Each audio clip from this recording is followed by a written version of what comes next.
રાજ્યના વન અને પર્યાવરણ મંત્રી શ્રી પ્રવીણભાઈ માળીના હસ્તે ડીસા તાલુકાના રમુણ ગામ ખાતે ગામના સર્વાંગી વિકાસને ગતિ આપતા નવનિર્મિત સ્પોર્ટ્સ મેદાન તેમજ અદ્યતન સુવિધાઓથી સજ્જ લાઇબ્રેરીનું લોકાર્પણ કરાયું હતું। આ પ્રસંગે મંત્રીશ્રીનું પુસ્તકોથી રજત તુલા કરી વિશેષ સન્માન કરવામાં આવ્યું હતું। ગામના નાગરિકો, યુવાનો અને વિદ્યાર્થીઓમાં આ નવા વિકાસ કાર્યોને લઈ ઉત્સાહનો માહોલ જોવા મળ્યો હતો। રામજીભાઈ રાયગોર, બનાસકાંઠા। આજે ડીસા તાલુકાના રમુણ મુકામે ગ્રામ પંચાયત દ્વારા સુંદર મજાની લાઇબ્રેરીનું લોકાર્પણ, એની સાથે આખું ગામ સીસીટીવી યુક્તનું લોકાર્પણ, વાઈફાઈનું લોકાર્પણ અને ખૂબ સુંદર મજાનું રમતગમતનો મેદાનનું લોકાર્પણ, જે રાત્રિએ પણ રમી શકાય એવી લાઇટો સાથેનું આ મેદાનનું લોકાર્પણ કરવા માટે આ અવસરે આવવાનું થયું।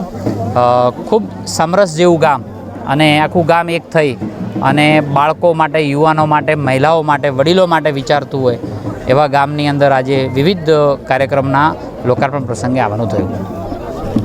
વધુ વિકાસના કામો લાવીએ, વધુ લોકોના જીવનમાં બદલાવ થાય। મને કાયમ વસવસો રહેતો હતો કે આટલી મોટી, આટલા કરોડોના ખર્ચે આપણે પાઇપલાઇન લઈએ અને એમાં મારું આ રમુણ ગામ બાકી રહી જાય। મને કાયમ વસવસો રહેતો। મહેનત કરી, રાજ્ય સરકારની અંદર મુખ્યમંત્રી સાહેબને વાત કરી, બધી ટીમ બધા જોડે વાત કરી, તમારા સરપંચશ્રી પાછળ, આગેવાનો એની પાછળ કે અમારે કંઈક કરીને અમારા તળાવ ભરો। આમ તો વિશ્વાસ કોઈ જ નહોતો, પણ જેવું થરાદ સીપુમાં પાઇપલાઇનનો તળાવ ભરાવા માંડ્યા એટલે બધાનો વિશ્વાસ બેઠો કે ના, હવે આવશે પાણી એમ કે। નહીં તો એની મજા ખૂબ લીધી છે લોકોએ, બરાબર કે નહીં? આ નેવાના પાણી મોભે ન ચડે ને આ ને તે ઘણું બધું કીધું હતું। પણ જ્યારે સારું કામ કરવા ઈચ્છીએ ત્યારે કુદરત પણ સાથ આપતો હોય છે અને એના થકી આજે મને જે વસવસો રહેતો હતો એ તમારા મોતીસરી તળાવની અંદર પાઇપલાઇન આવી ગઈ છે અને એનાથી મને સંતોષ નહોતો। સરપંચ પાછળ રહેતા તો મેં કીધું હવે તમે લાવી દો ને જેટલા હોય એટલા તળાવ, એટલે પૂરા કરીએ। એટલે એક તમારું તળાવ સર્વે નંબર 329, એક તમારું સર્વે નંબર 420 અને એક તમારું સર્વે નંબર 751,